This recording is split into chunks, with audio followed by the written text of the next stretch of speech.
Coming up on Tekzilla, high dynamic range photography makes amazing images. Netbooks, people, we have your buying guide, free software, a pile of viewer questions, and finally, Veronica's lipstick matches her stripes.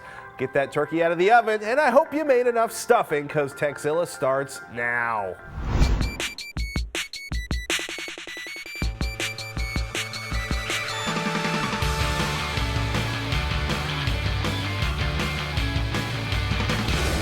This episode of Tekzilla is made possible by the Adobe Flash platform, GoToAssist Express, and Squarespace. I'm Patrick Norton. I'm Veronica Belmont. Welcome to Tekzilla, hands-on reviews of the latest tech and how to make the most out of the gear you already own. Yes, whether you're a beginner or tech support for your friends and family, if you've got a question about photo editing, building a website, the best Blu-ray player, digital cameras, or the current location of the Koji barbecue truck, woohoo! We've got an answer for you. And if we don't, we'll track down someone who does. Indeed, we shall. You just got back from vacation. Yeah, it was kind of a vacation. I was on a flight on Friday. Vacation-like. Did you get yanked aside by the TSA because you had? I saw your tweet about that. What happened? It You was just had really fun. gadgets in your bag and they flipped out on you? I had a notebook, the power supply for the notebook, a Kindle, and a couple of cables. And I had excessive clutter in my bag. So they scanned my bag twice, did the drug check, not drug Really? check, the bomb check on yeah, it, the thinger. removed everything, threw it all into a bin. Meanwhile, I should point out that there's been a bit of an issue with my airline regarding the ticket, so things are going kind of nutty. And I'm thinking like I'm going to be walking back to San Francisco. They run it through a third time and they decide that it's safe. Well, that's good. Yeah. I carry that kind of stuff with me all the time. I had exactly that same setup, probably. I had my laptop, the adapter, Kindle charger, a Mophie pack, iPhone, I had cameras, a battery two cameras. charger too. I had one camera. Lots and lots of cables, because I carry a lot of cables with me. I wonder if, because I had like a toothbrush rolled up in a shirt stuffed in there. Maybe that was what set Maybe it things looked off. weird. It was really funny watching the responses on Twitter, right? So like twitter.com/Patrick Norton. People are like, at Patrick Norton, like, I carry 19 notebooks and 3,200 devices and they never stop me. So apparently the general consensus is I'm shifty looking. Yes. It's the baby. It's the baby? It's the baby. I was Shifty not traveling with a he's baby. got, let me tell you. I was traveling solo. Oh, usually we get stopped if I'm going on like course shoots or something. Right. We get stopped because we carry all our camera equipment with us, Right. and so we have like battery chargers, like the big ones, Right. and camera equipment, and hard drives, and notebooks, and laptops, and everything. So we always get stopped, but I've never been stopped personally. Interesting. Well, you are shifty. But anyway, we should go on to our first question, and it comes from Catherine. Who's not shifty? No. She says, I'm looking for a small in size external hard drive that will hold a ton of pics. What is the best one to get for a good price? I have all my thousands of pics on a large external hard drive, but want to just use that for backup and use a smaller one on a daily basis. Muchas gracias, Catherine. Cool. This is actually. Yeah. This is actually. We go through hard drives in this building like they're going out of style, especially the portable ones. You're looking for a 2.5-inch hard drive, same size as the ones that go inside of a notebook. They get their power from a USB port. That's the best thing about them. So you can have the drive and a USB cable, and you're done. 500 gigabytes is about as big as they go these days. If there's a new release, since in like the 4 days between when we tape this and when you're watching this, then that's the newest, biggest size. But the biggest one, 320, super cheap. I'm seeing those for under 80 bucks. Good brands for under 80 bucks. For the physical drive itself, 500 gigabytes, about as big as you're going to get. A lot of folks love LaCie's. They have the shiny orange rubber wrappers around the silver thing. Yeah. They look like you can bounce them all day long. Don't try that. Don't. It's Don't bad. try that. The Western Digital My Passport should be bomb-proof. They come in an array of colors if you're into giant shiny cases on your drives. Either one. I am. You like having color-coordinated hardware. I like stuff like that. Stuff. I don't know. I'm a sucker for a cute wrapping. We need to get you a can of spray paint. You can make everything the same color and then change everything and then Blue. change it again. Blue is my favorite color. Blue.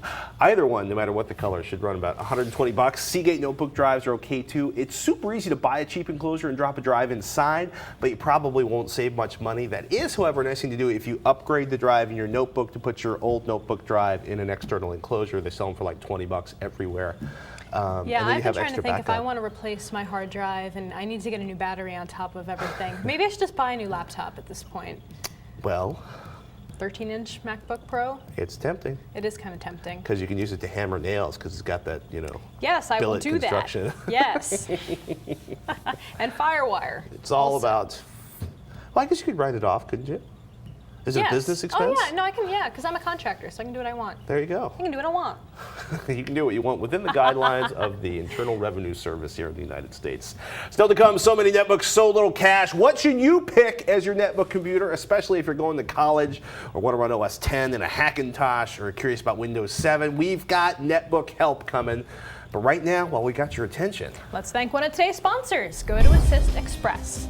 Anyone expecting a long wait for your technical expertise is in for a big surprise. Introducing the new GoToAssist Express, brought to you by Citrix. You can provide immediate support by easily viewing and controlling your customers' computers online.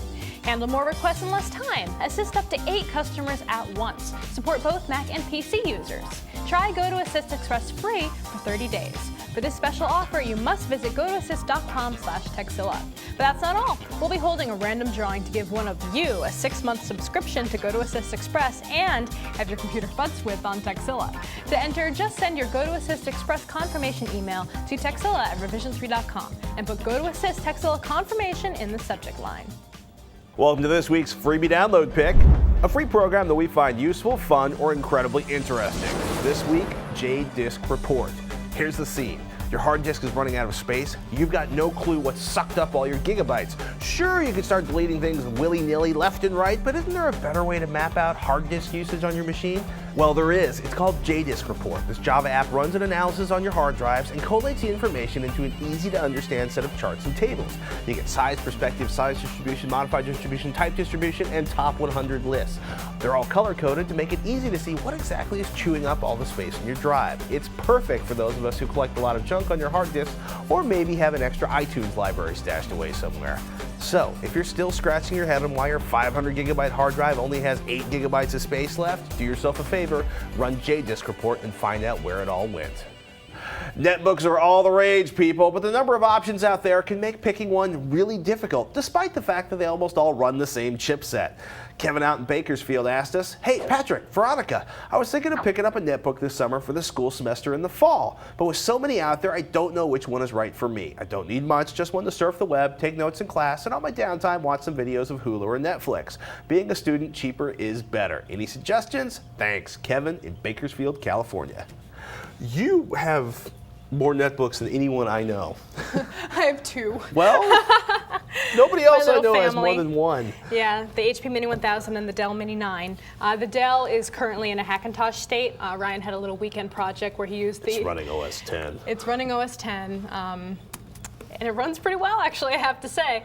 But we followed the guide off of Gizmodo and did it. It's a very good notebook for doing OS 10 on a netbook. Yeah, rather. basically it's like so compatible with the OS 10 operating system. Right. Everything works.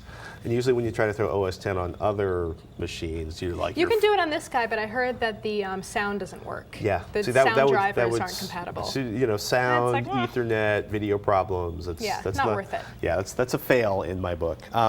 Okay, so you're buying one. You're going to get almost, until the next generation processor release, you're going to have an Atom 1.6 gigahertz processor, 512 or 1 gigabyte of RAM, anywhere from a 9-inch to a 12-inch screen, though if Microsoft has anything to do with it, it's going to be a sub-12-inch screen in the future.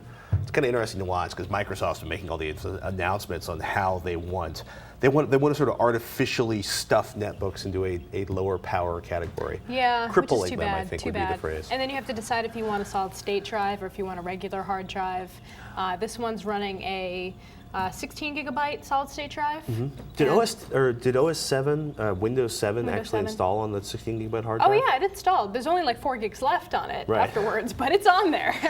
Look at the hard drives, especially the SSDs, because the ones, especially if you're finding an older one that's like it's got, like 2 8 gigabyte flash drives, or worse yet, an 8 gigabyte and 2 4 gigabyte partitions. You can't actually install any updates on Windows XP in that, unless you slipstream it, do a lot of other work. Yeah. Most of them now are coming out with like a 160 gigabyte hard drive, which is nice to have. That is super some nice. space, and they Super nice. still have good battery life. Battery life, 3 cells versus 6 cells. Yes, this is actually a 3-cell model. I got it a couple of days before the 6-cell became available on the HP Mini 1000. How many hours are you getting out of the 3-cell? I think it's around 3 usually with continued use. It's pretty decent. Actually, once I put Windows 7 on it, the battery started lasting a lot longer than when I had the Power MIE management's on really there. good. Yeah. That's one of the things. Linux power management is generally not nearly as good as the Windows power management. Yeah. Can be truly this one, I frustrating. haven't done extended use with this one, so I'm not really sure how long it's not really a typical situation. Right. So don't take my word for it on the Dell Mini 9. If you can score it though, the 6, especially if you have like 7 hours of classes back to back and there's nowhere to plug in your notebook or you want to carry it around the office, a 6-cell battery is going to give you a lot more life than a 3-cell battery is. Yeah, and the big differentiation for me between these two machines and between all notebooks and netbooks rather, is the keyboard. Yes. Because this one has a 90% keyboard, and I think that the MSI Wind and the Acer also have 90% keyboards. MSI Wind, the Acer One, the Dell Mini 10, the Dell Mini 12. There's a couple others out there. Not the 9, though. Not this the 9. keyboard is the suck. I do not enjoy it very much. And it's not a matter of hand size. It's more like if you're a touch typist, I'd challenge anyone to touch type at any speed on like one of the 80% I'm sure keyboards. someone can, but it takes a while to get used to, for sure. Yes. Another thing that takes a while to get used to are the side mouse buttons here on the trackpad. For the HP Mini 1000, a lot of people complain about that. I got used to it very quickly, personally. You're like the only person I know. Really? Yeah. And maybe I've because heard it. nobody's emailed me about it, but this is also the only netbook out there where they put the trackpad buttons to the Right, left everything and right else of is the on the trackpad. bottom here, like every other laptop in existence. Most of the specs are really similar. A lot of people like the deals on the MSI Wind because they seem to be available more often with 6-cell batteries. Acer notebooks tend to have all sorts of different configurations depending on what channel they're being sold in, whether it's online or in a store. So definitely shop around on these. If you're looking for a super cheap deal, one of the things you do with Dell is their outlet makes it really easy to buy returned notebooks or refurbished notebooks or unopened notebooks that were refused, and you can actually save 50 or $100, $350 to $450. Yeah, with the exception of the Sony model, which is what, 800. But it's what's that also guy svelte. called? I don't even remember. The Sony expense a lot. Ooh, that's probably not good that I don't remember that. Costco actually is a really good place to check these out because they usually have the Acer, the HP, and occasionally they may have a Dell inside of there. That may beat me on crack because they always do discount deals at Costco. Yeah. And then you can get $1 ice cream while you're there. Or a hot dog. Or a hot dog. Or one of those big 4-pound buckets of Or brownies. a giant pizza for like $10. I like that thought. We should go to Costco and get a netbook and a pizza. Actually, 2 things we should mention. Memory. It's really, the one thing that really sucks about these is a lot of them are configured with 512 megabytes from the factory. Upgrade to 1 gigabyte as soon as you can. Upgrade to 2 gigabytes if you can. A lot of netbooks are actually hardware restricted to a single gigabyte, which sucks. Yeah, what's with the crippling there? It seems to be a lot of, basically Microsoft has made a deal that basically are forcing vendors to have degraded specs on hardware in exchange for the operating system license. Ooh, oh. Yes. Why? Because they want people to still buy regular laptops? Apparently. Is that the deal? They want people to buy Lame. big full-size laptops. Or at least their operating system license for a big full-size laptop. Did we talk about like solid state drives and that kind of thing yet? I'm not sure. 160 gigabytes, pretty typical. The solid state drives, the smaller solid state drives are a pain in the ass. They're great if you're running a little tiny Linux distribution and don't mind the loss of battery life. If you're running Windows XP, the first one I saw was like had 2 4 gigabyte partitions. You couldn't actually install any updates on Windows XP, like any nice. security Fabulous. updates, Great. without slipstreaming and created a special, crunched down version of Windows XP. Well, this has the 16 gigabyte solid state drive on it. Was there And enough I have room enjoyed for it. Windows 7? Yeah, well, there's like 4 gigs left, give or take. I don't really save many documents or files on this Right. computer, so it hasn't made too much of an issue. Has video been a comfortable experience in either one of these? Not really. Video is a little bit jilty, a little bit stuttered.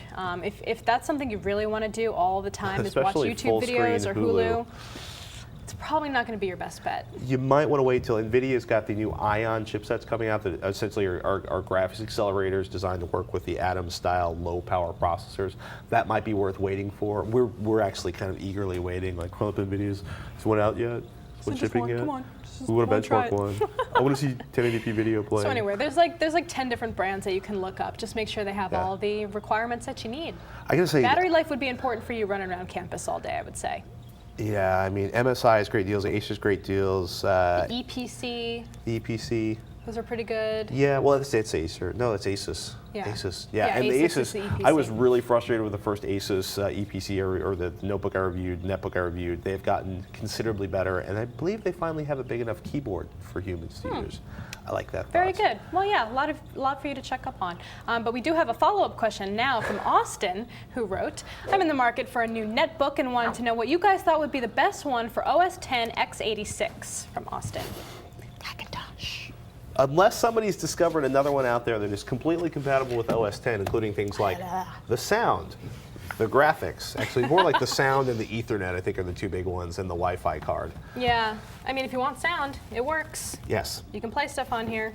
You want sound on this, it's not going to work. Well, yeah, and it's not going to work.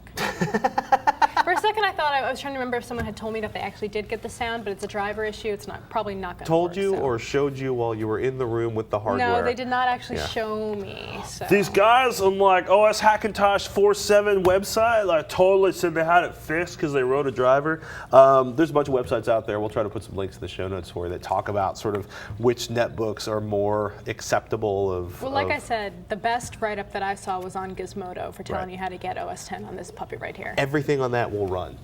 That's as good as it gets. It's a nice little machine. Carry around a keyboard so you can actually type at some kind of speed. Blue's my favorite color, like I said. Moving on, up next, Roger's got the deets on how to create amazing HDR photography. But first, let's take a moment to thank one of our sponsors, the Adobe Flash platform. Adobe Flash Builder is a professional development tool designed to help software developers rapidly build rich internet applications.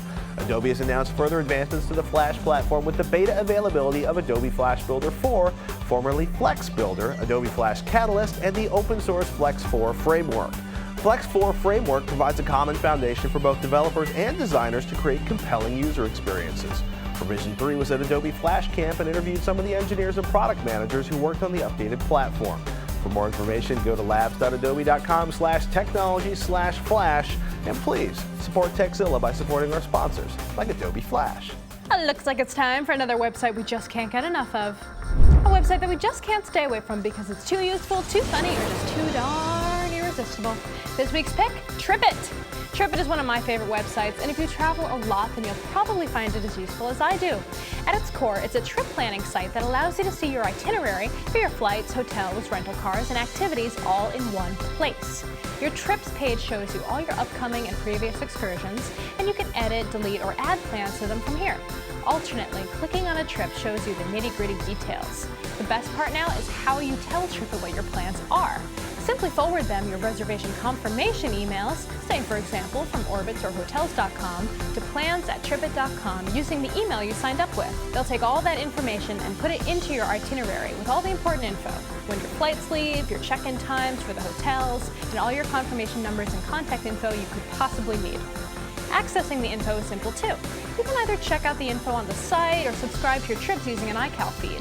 There are a few iPhone and BlackBerry apps that you can use too, like the official Tripit app and Flight Tracker, which will update you on your flight info and delays. On top of all of these features, Tripit is also a social network. You can keep up to date on your pals and where they're traveling to, or use Tripit to plan out a big group trip with all of your friends.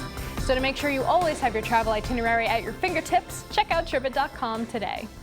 You know those amazing photos you see on Flickr that seem to pop with color and contrast? You ever wonder how they pull it off? Are they magic photographers? Actually, it's kind of a gateway thing into digital photography expertise. It's called high dynamic range imaging, and it's actually pretty easy. No arcane photo magic, just a little bit of time. It's pretty straightforward, and Mr. Roger Chang is joining us to give us the lowdown on HDR. Yes, HDR, high dynamic range imaging throughout the eye. But what that basically means is that devices like cameras, even digital cameras, computer screens, HD TVs, they have a much shorter range that they can display versus the human eye, what you can see. And that's why people always talk about it's so lifelike, it's brilliant, it's talking about all these things because these devices are poor in quality to what we can actually see with our own eyeballs. So when let's say I'm looking at a sunset over Bakersfield, and there's this big red orange orb in the distance, and there's like a junkyard with a bunch of old trucks in it, and if I take a picture so that the sun's not overexposing the top half of the picture, then all the junkyard's lost in dark. And if I can see the detail in the junkyard, then the sun has exploded into this giant sheet of white. Exactly. You're basically compensating for the fact that if you choose something bright, all the dark detail gets lost. If you choose something dark, you're going to start losing a lot of the bright highlights. Typically, photographers normally use things like flash photography to kind of fill in that light. Right. But for most people, you don't either have that, or it takes too long to set up. Or if it's if it's an actual sort of scene of a building or a sunset, it's kind of hard to have a big enough fill flash to. Yeah, and HDR isn't new. It's something that came out around the turn of the 20th century, and essentially the idea is, well, I can't get everything in one shot. So why not do multiple shots of the same scene at different exposures? So I can take one at a really bright exposure, one at not so bright, one at a medium dark, and one at a really dark. The great thing is most digital cameras today within the past 2 years have a function what they call auto exposure bracketing, and where they basically give you the ability within the camera to set 3 exposures in not one shot, but in Quick succession. Quick succession. So say I set this up and I can broaden out to 2 stops up, 2 stops down. I press the button once, it takes it at normal, press it again, it takes it at a lower than normal.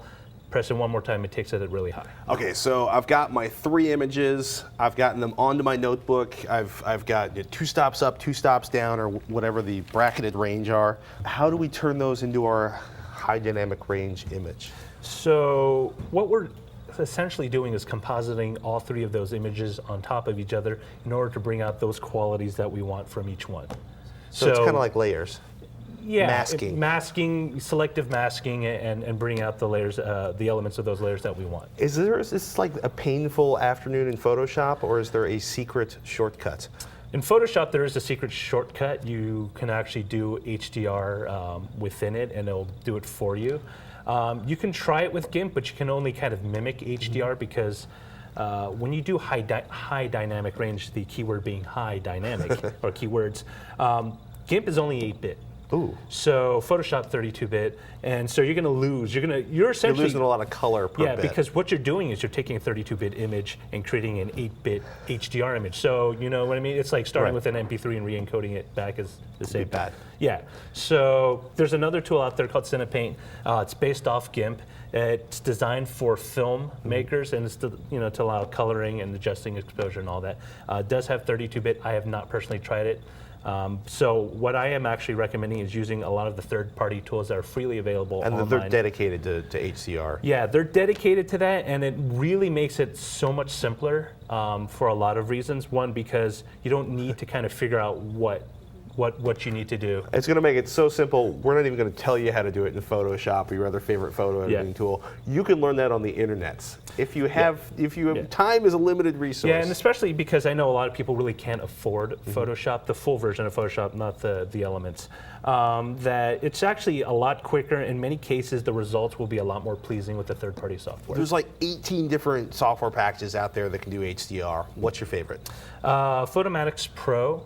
That is paid-for software. It's $100, but it's pretty much what everyone says is the benchmark for HDR photo generation. It's really easy to use. In fact, it's but simple to use. I should probably avoid the word technical term. I literally have it running right here, and you can see it's just this little window off to the left. And what do I want to do? I want to generate an HDR image. I click Browse, and now I'm going to select the images that I want. And one of the cool features is that Photomatix supports RAW files. So I'm going to pick these 3. And as you can see at the top, it says select differently exposed images. Just in case you didn't, we're being a little forgetful. Click select. I'm going to click OK. And it's going to give me a bunch of functions. I'm align sources by image. But other than that, you can leave it by default. Generate HDR. Now, the cool thing is Photomatix Pro is free trialware. Oh, cool. It does not time out. The only caveat being is that when you finish with an HDR photo, there's going to be a little Photomatix watermarks all over it. So you can experiment with it if you want to. Yes, and if you really think it's something that you want to own and you have $99 that you can afford on it, it's great. A lot of people like it. It is the standard. It is pretty much the standard, and as you can see here, it finished generating 1 image. Now, it's not completely done. Now, just to give you an idea, a comparison, this is essentially the normal image that I have, and you can see side by side. The blues are flat, the buildings don't pop, because we look at these buildings out our back window every day, and Yes. the HDR image is much more... It's much more alive. Yes. It seems to kind of call out. And the thing is, now we can go on to what is tone mapping. Now, what HDR does for light, tone mapping kind of does for color. It basically replaces one color for another by kind of compressing that entire range of colors into an 8-bit range. That almost sounds like posterizing or getting cartoony. It is in many ways because some people don't like tone mapping because they think you're adulterating the photo. Right. And some people like it because they think it's really cool looking. Right. It adds a lot of life to something. It's like, so what if it looks artificial, but when someone sees it, they say, hey, wow, that's really cool. But that's like one of the classic religious arguments in photography. It should be what the film captured and printed exactly as it came from the back of the camera. It's what you want it to be. Right. You can stop right here. Enjoy yourself. We won't give you any flack. So, and the thing is, as you notice, tone mapping actually brings it a little back down to earth. It does kind of set... it's a little more, the green's a little more cartoony, the sky's a lot duller. Yeah, it's it's one of those things is like, it's a little more colorful than it is in reality. Right. Because, Maybe I have the special eyes. I thought it looked really accurate before. It's probably a sign that I shouldn't edit photography for a living. Well, it is an accurate portrayal. It's just being shrunken down into a range that your 8-bit display can show accurately. Point taken. Right? I mean, if there's things that are being lost that you can't see because it can't be reproduced. Well, where are there any less expensive packages you can do this with? There's actually a great program called the QTPFS GUI. And I hope I'm pronouncing that way because I'm sure there's a really fancy name. QTPFS GUI. Totally free, available Linux, OS X, Windows, so you're not limited to any one Platform application. agnostic, as it were. And in many ways, you can actually get the same kind of quality using this application. It does take a little more tweaking, a little more elbow grease, but not as much as you would say like in Photoshop or an image editing tool. Got it. So again, the same thing. I'm just load the images. This actually supports RAW files as well. Although I had issues with the Windows one crashing when I tried to use RAW files. For some reason, the OS X version doesn't. So, many ways, this is actually preferable because it's a little more analytical. It actually gives you exposure readings. So you can nerd on. Yeah, like you can say, well, that's incorrect. It's actually this exposure instead of what it's saying. But I'm going to go with whatever the software says, because Lord knows I don't know that much about photography. As you can see, I have my low, I have my high, and then I have my, actually this is normal. And this What's is my the low. exposure measuring? EVs. That's what the camera gives out in the EXIF file. It's saying this is what it was. So auto align again. And the thing is, this is why where the tripod comes in handy. If you don't have to hand hold it, you don't need to auto align. Right. You can just, so, and yeah, I'll let it do its magic. This is the part where we wait. Yeah. I'm actually quite surprised at how well this application runs on my notebook. All right, so it's done. Now I have an option to tweak around some of the profile settings. If you're new to it, just everything by default works great. In my experience. As you become more familiar with it, you can play around with a lot of these settings. So what's the whole linear HDR? That's just basically, curves and color. And So basically try them all, see which ones you like, move forward? yeah, I mean, a lot of it just has to do with the way the program responds to certain, changes in luminance and chrominance, mainly luminance. But as you can see here, it's done. It doesn't look that much different from what I already had. I like the histogram. And a lot of people actually prefer QTPFS GUI, especially the really hardcore ones, because it's truer. Again, the whole kind of whether or not it's lifelike or not. Now we can tone map. Now tone mapping is, again, I'm going to reiterate, is kind of what most people assume is HDR. Because that's what they see. And it's really just the final stage. It's the final stage. I mean, tone mapping is a subset of doing the high dynamic range imaging. It's one. It's another process that you will do in addition to the standard compositing with These are all algorithm choices for These are all algorithms. These are the way that QTPFS GUI will kind of figure out how to map out and tone match or tone map the colors. I suggest Fatal. Now the thing is, with this application, the algorithm is based on resolution, so your final output resolution will kind of determine how the formula or the algorithm actually works. So if you kind of do it and you do a large size, say like the native size of that image, it's going to look kind of funky. And funky, I mean kind of ugly. So just change this to like 9.5 in beta, and you can just click apply, and it will basically generate the image for you. Now, if you don't like it, you can go back and tweak any of these sliders. Now, be aware again that anytime you change the output resolution here at the result size, it will change it. So what it looks like at a smaller resolution. It'll resample the entire image. image. What it looks like at a smaller image will not look the same when it's brought up to a larger resolution. So somebody wants to kind of take the next step, really get their geek on with HDR photography. What do they do? I suggest you go online and join one of the kind of forums that deal with it. There's Flickr alone has like epic amounts of information. Flickr has a bunch of them. If you are partial to one particular camera manufacturer, for example, Nikon, Canon, or even Olympus, they do have sections in there that talk about that subject because it is so popular. And the great thing is there's so many ways to do it. There's no just this is the only way you can do it. Right. People have Photoshop techniques. People have techniques using a multitude of different applications to kind of get that best quality. It's amazing because people have spent a lot of time playing with different ways to do this. And actually, let's look at the final image. So right now we have this final image that right looks here. way posterized. That looks like a 1920s postcard. Yeah, and this is the great thing because there's so many ways to do this. Most people would stop, well, this kind of sucks. Now, what you can also do is you can do like the Drago, and this will give me a very dull version of this image. And then you can take those two when they're done. You save them out as JPEGs. And you can combine them again. Exactly. That's what I was going to say. I know it seems kind of odd and kind of counterproductive, but I assure you it's not. Now I have those two images, and I brought them again in Photoshop so we can mush them again together again. And so this is what it looks like if it were cartoony, like all the way what it was.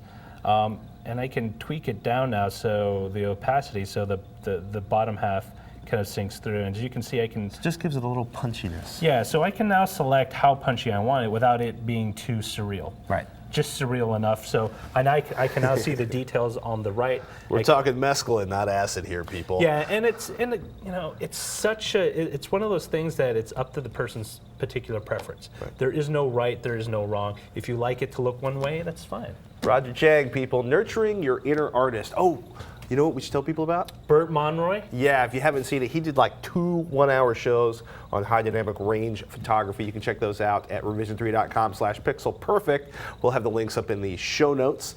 And actually, we got some more questions coming your way, like, can you use an external drive to increase your DVR's capacity? Well, just hold on a second, because it's time to thank one of our sponsors, Squarespace. Squarespace is a web page publishing system for anyone looking to build a blog, a portfolio, or any kind of website. It's a flexible tool for just about everyone, and no coding experience is required. It's like the best part. You want to score a discount? Be sure to use the code TEKZ, that's TechZ when you check out. You'll get 10% off on the lifetime of your subscription to Squarespace. Over the last 6 months, Squarespace has grown over 100%, and they attribute much of that growth to fans like you. As a special thanks, Squarespace will be giving away an iPhone a day for the next 30 days to lucky fans. All you have to do is include #Squarespace in a tweet. The rest of the tweet is up to you, so get creative, everybody. You'll be entered in that day's drawing. A winner will be chosen at the end of each day and announced on Squarespace.com as well as on Twitter.com/Squarespace. Please do us a favor here at Tekzilla and support us by supporting our sponsors, like Squarespace, and fire out those tweets. All right, well, here's a question I think is right up your alley. John in Arizona writes, most retail stores selling tech these days are showing external drives that they say can be attached to most any DVRs to increase their hard drive storage capacity 5 to 10-fold. Once you start using this external drive, can you ever remove it? If the DVR recognizes it and starts writing to it, will you mess things up after a while by disconnecting it? 2, I know that videos recorded on those external drives are encrypted, but Can you disconnect the external drive from my Cox DVR, walk it over to my friend's house who also has a Cox cable DVR, and view the content on her system? To question 1, yes, you can remove it. You probably won't mess anything up too severely. Actually, in most cases, there's an internal hard drive, and in a lot of cases, they write, you plug in the external hard drive through an eSATA or a USB port, and it essentially writes the operating system to the new hard drive, and everything runs off that new hard drive, meaning you can't, in many cases, you can't access any of your recorded programming on the hard drive inside the box. Yep. But when you unplug the new expanded external hard drive, then you can access everything that was on the old hard drive. Right, and for question 2, it kind of depends on the model of the DVR that you have and what service plan, what your service plan may or may not allow. Some only allow on devices connected with the same account. So unless your friend, unless you want to give your friend your account info somehow, I don't think it'll. In theory, right, and I haven't really had the chance to try it, I can take my DirecTV box, I can unplug my hard drive, my external hard drive, yank the card out of the front of my DVR and go to somebody else's house. Or, in the event of a sudden, HVR 2021, whatever model I'm on at this point, disintegration, and they send me out a replacement box, I should be able to, plug my little ID card and my external drive full of content into the new machine, which is actually one of the best reasons to have your content on an external drive. I have not had the chance to do that yet because my external drive went into fits and palpitations before I could have a chance to upgrade to a new DVR. Oh no. Yeah, which really stinks when you've got like the entire season of like your son's 3 favorite shows and like several dozen HD movies, and it all goes away. Poor little guy. Yeah, but we've been re-recording Jack's Big Music Show and Blue's Clues. But the thing is, one of the things to remember this is, it actually is probably the single best upgrade you can do to your DVR. They typically have 250 to 350 gigabyte, maybe if you're lucky, a 500 gigabyte hard drive, which seems to be like 7 HD movies and a half a season of insert your favorite SD program here. When you put the larger, I would put the largest hard drive I can afford on any one of them, at least after you check the forums for that particular device or check with the cable company or whoever you're working with to see what they've tested it out with, because it's amazing how many more movies you can get, and it's good. And finally, we have a video question from Sarah who wanted to know about adding more monitors. Hi Tekzilla, quick question. How do you connect 3 monitors to a PC? Do you need a special graphics card? I'm building a new PC from scratch, so would appreciate any suggestions, please. Well, first I think we need a little more intel on her situation. Like, does she need to use 3D, for example? I'm still trying to figure out what she's doing with these guys. Yeah, because I've seen you always see like the pictures of like the Wall Street trading floor. There's guys in suits and they're frantically stomping around, and they've got like 9 monitors on their desks. So you have to have kind of a big desk for 3 monitors. Yeah. We'll assume that she's got some kind of setup that can accommodate 3 monitors. Sorry to digress. It's just like I have enough trouble with 2 monitors on my workbench. But right, you were saying there's some filters on here. Number 1 filter is this going to be used for 3D gaming? Are there many games that can handle 3 monitors? I mean, isn't that kind of short of stretching out? Well, it's kind of like, I mean, I guess like a flight simulator, I can see that working pretty well. It's Vista, Windows 7 now. The souped up versions of them are using 3D for acceleration for the interface. In any case, do you need 3D to work across all 3 screens? If you do, if you have 2 PCI Express slots, you can get 2 graphic cards with dual output. That'll give you up to 4 monitors. If you just have one, basically like the PCI Express 16-bit slot on the board, you can actually get an ATI board that combines 2 boards on a single PCI Express, the X16 slot that's used for graphics, right? So you essentially have a big fat card that's got the equivalent of 2 complete graphics cards and 4 DVI outputs. Sapphire, like 1270 SR, I think is the model number. $250, 4 monitor outputs, single slots. Yeah. That's a big dog right there. It's only like, what did we say? It was like $250? Yeah, I just said that. Yeah. How is that compared to getting 2 separate graphics Almost cards? exactly the same. Really? So then what's the benefit there? Well, if you a lot of motherboards, 2? especially on less expensive machines, have just have the one have a single 16 slot. Pin. Exactly. PCI card. Or if you've got like a weird form factor or something like that. The X1 interface, which I'm not that familiar with, Apparently, you can. Most recent motherboards have at least 1 or 2 of these slots. So there's like a little secondary video card you can drop in the next one interface. Figure like $100 for that if you got a recent monitor. One of my favorites, if performance on the third monitor is the big deal, because like you got a graphics card, it should have 2 DVI ports. If not, for $50, you've got 2 monitors covered in a single slot. Exactly. If you just need something where it's like it's going to be your Facebook page or something on that third monitor. Right. DisplayPort's amazing. It's USB to VGA or DVI. It's like under $100, and there's a little penalty because it's basically rendering. It's using CPU clocks to create a software-based graphics monitor that runs out over the USB port to their little box. But it works especially well for notebooks. Yeah, if you just need the little output. extra workspace. It's kind of perfect. Yeah, so we got the 4-in-1 card. You can either use 2 cards, a 4-in-1 card, the X1 slot adapters, or get a DisplayPort. Yeah, I mean, since she's building this PC, she has her options pretty wide open at this point. Cool. She can kind of decide what she wants to do. It looked like maybe you're a video editor, so I'm guessing that you probably want the high quality, DVI looking stuff. If they're spaced out far enough, you can do like 2 of those 4-in-1 cards if the spaces are far enough apart. Dude, that would be sick. You'd have like 8. That would be sick. You could do your own video wall. Well, finally, we spoke last week about using Command D to select Do Not Save on a Mac, but here's another way. Michael K. from Australia says, here's a better way to do this. You go to System Preferences, you go to Keyboard and Mouse, you go to Full Keyboard Access, and then All Controls. And that'll let you tab to the Do Not Save function instead of having to mouse over to it. And it works apparently in Safari and Camino as well. So if tabbing is more your style, as opposed to hitting Command D, that'll work for you, buddy. Two keys versus tabbing and hitting enter. I guess it depends it's on where you're tabbing. It's kind of the same. To. Well, 1, 2, X number of tabs, enter. It would probably only be 1 tab because it's the first button. I haven't actually tried that's a good point. So it might be 1 key shorter.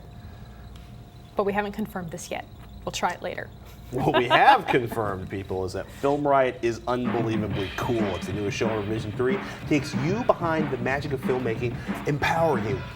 You can make effects and stunts like you see in the movies. For example, how to create a blood spatter effect for your horror movie. Heck yeah. Heck yeah. Heck yeah. You're the whole bloody. Actually, you got like a whole nightmare bloodfest movie thing coming out soon, don't you? What? Weren't you hosting some night of Oh God, movies? no! I hate horror movies. Are you crazy? Fortunately, Film Riot is not just about horror movie effects. If you like making movies, just watching movies and wondering how this stuff gets done, you will not want to miss out on the Film Riot revolution. Every Thursday, revision3.com/Film Riot. And stick around after the show to check out highlights from HP's Insight from the Experts video series, which explains how to position your business in today's fast-paced environment. And for all of you watching, we live on your questions. So email us, Tekzilla@revision3.com. Tech help, product reviews, how-tos. You ask us, we'll do it. And we're adding more projects. More projects are coming to Tekzilla. So give us any. What do you want us to teach you to do? How to upgrade your graphics card, how to replace your motherboard, how to put a faster processor in, overclocking, digital photography, video editing. Heck yeah, we want to do it. We want to show you how we do it. But how we do need this thing. your emails. So don't be shy. Send them to Tekzilla@revision3.com. Or of course, even better, send us in a video question. Think of all the fun you can have and the admiration of all your friends and family. And the gore. No blood or gore. You must be thinking of your other Tekzilla co-host. Uh-huh. Who, that other one. I don't know. Maybe it's your secret life. My secret. What'd you say? Your My secret life. My doppelganger, evil Veronica with the mustache. Veronica. Yeah, Veronica loves the horror stuff. Anyway, send us in a video question, keep it to 15 seconds, upload it to YouTube, and send us the link in an email with video question in the subject line. And of course, as always, you can visit our forums at revision3.com/forum. Share your thoughts, ideas, or comments with other fans of the show. Thank you guys so much for watching. I'm Patrick Norton. I'm Veronica Belmont. Till next time, you've been watching Tekzilla.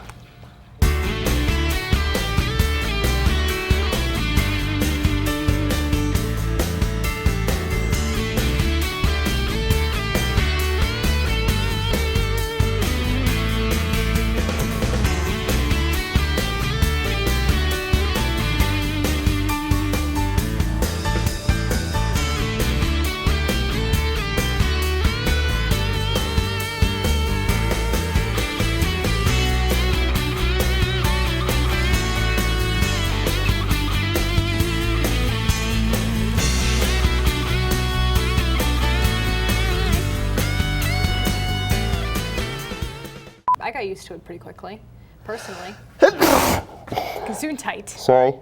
You know those amazing photos you see on Flickr that seems to pop with color and that?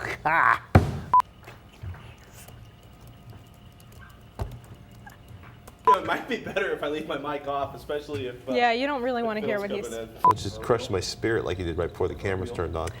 You are such a baby. You are the biggest freaking baby I've ever met in my life. What are you talking about? Don't worry about it. Exactly. Don't Worry about it. I told you. Now see what you've done. You've derailed us. In 3, 2. I'm talking. 3, 2.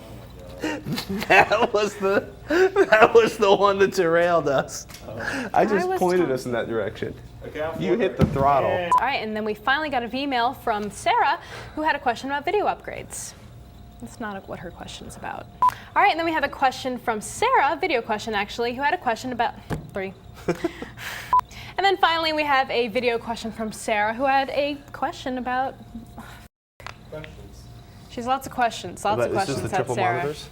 This is Insights from the Experts with technology tips for small businesses, brought to you by HP.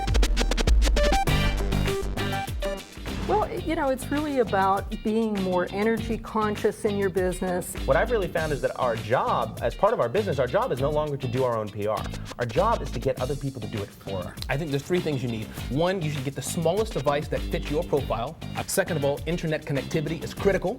Thirdly, have a way to access your applications and save them through the cloud. ARG. ARG. Automatic, archive, redundant, restorable, generations, and happiness. Okay. So the number one key to success, I think, for entrepreneurs is flexibility. If it's not working, dump it. If it's working, try to do more of it. If it ain't broke, Don't fix it, right? Yeah. I just break it. Break it. Break it.